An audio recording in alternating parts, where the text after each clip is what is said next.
সবাইকে জানাই শুভ সকাল। শুভ সকালের অনেক ভালোবাসা বন্ধুরা। তোমরা সবাই কেমন আছো জানিও। আমি তো একটু ভালো আছি। আজকে আমার ছেলের জন্মদিন। তোমরা সবাই একটু ওকে আশীর্বাদ করো। ও যেন অনেক অনেক ভালো থাকে, ও সুস্থ থাকে আর অনেক বড় হতে পারে। তা আজকে তো যেহেতু শনিবারে আমরা নিরামিষে ছেলের বার্থডেতে কিছুই করতে পারলাম না। তা সকালের টিফিন কি করলাম সেটা একটু তোমাদের সঙ্গে শেয়ার করছি। সকালে এখানে করে নিয়েছি পরোটা, যেহেতু শনিবার, কালকে হবে ওর বার্থডের, যেটুকুই করব কালকে করব। তা আজকে শনিবারের জন্য এখানে পরোটা করে নিয়েছি আর এখানে আলুর তরকারি করছি।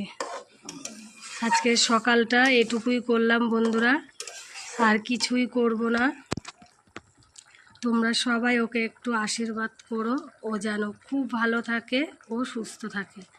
আর তোমরাও যে যেখানে আছো সবাই ভালো থেকো ও সুস্থ থেকো। চলো বন্ধুরা, টাটা।